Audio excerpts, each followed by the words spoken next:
मिट्टी की पुकार, आओ मिलकर बचाएं। मारंग अपने गांव की ऊंची पहाड़ी पर खड़ी थी।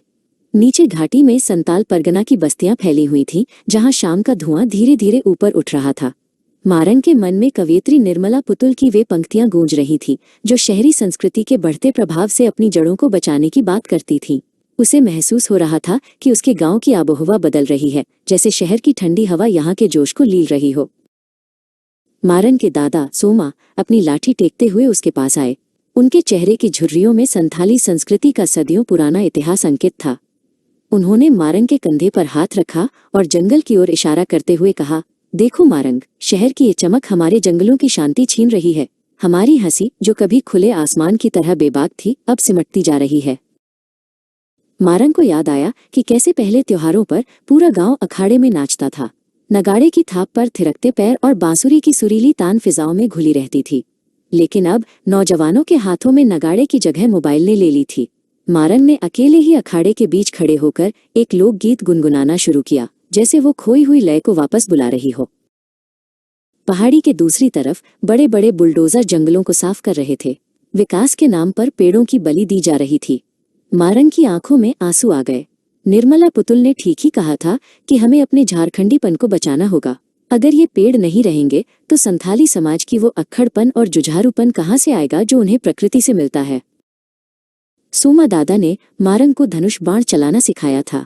उन्होंने आज फिर अपनी पुरानी कमान निकाली। मारंग, ये सिर्फ हथियार नहीं है, ये हमारी अस्मिता है, सोमा ने कहा। हमारी हड्डियों में दबी हुई ठंड को भगाने के लिए हमें अपनी भीतर की गर्माहट और इस धनुष की प्रत्यंचा की डोरी को मजबूत रखना होगा। हमें अपनी जुझारू प्रवृत्ति को मरने नहीं देना है। मारंग की सहेली हपना उसके पास आई। हपना शहर से पढ़ाई करके लौटी थी और अपनी भाषा संथाली बोलने में हिचकिचा रही थी। मारंग ने उसे टोका, हपना, अपनी मिट्टी की खुशबू और अपनी भाषा को मत भूलो। अगर हम अपनी बोली ही भूल गए तो हमारी जड़ें सूख जाएंगी। हपना को अपनी गलती का एहसास हुआ और उसने मारंग का हाथ थाम लिया। शाम को सोमा दादा नदी के किनारे बैठे थे। नदी का पानी अब उतना गहरा और स्वच्छ नहीं रहा था। उन्होंने पानी की एक अंजलि भरी और उदास होकर बोले, नदियों की ये पवित्रता, पहाड़ों का ये मौन और छतों पर टूटने वाली चांदनी, सब कुछ धुंधला होता जा रहा है। अगर हमने इसे अभी नहीं बचाया तो आने वाली पीढ़ियों के पास सिर्फ कंक्रीट का जंगल बचेगा। अगले दिन मारंग और सोमा दादा ने गांव की पंचायत में हिस्सा लिया। मारंग ने पूरे आत्मविश्वास के साथ खड़े होकर सबको संबोधित किया। उसने कहा, हमें अपनी बस्तियों को शहर की आबोहवा से बचाना है। हमें अपनी मिट्टी की सादगी, अपने लोक नृत्यों और अपने विश्वास को जीवित रखना है। आओ हम सब मिलकर अपनी इस विरासत को बचाएं। मारंग और हपना ने मिलकर गांव की खाली जमीन पर नए पौधे लगाना शुरू किया। उन्होंने कसम खाई कि वे हर हफ्ते बच्चों को संथाली लोकगीत और कहानियां सुनाएंगी। बचाने के लिए बहुत कुछ शेष है अब भी, हपना ने उत्साह से कहा। मारंग ने मुस्कुराते हुए एक छोटा सा पौधा मिट्टी में रोप दिया, जो उम्मीद का प्रतीक था।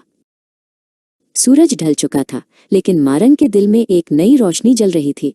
उसे यकीन था कि यदि सब मिलकर प्रयास करें तो संथाली समाज की सादगी और प्रकृति का ये सामंजस्य कभी खत्म नहीं होगा।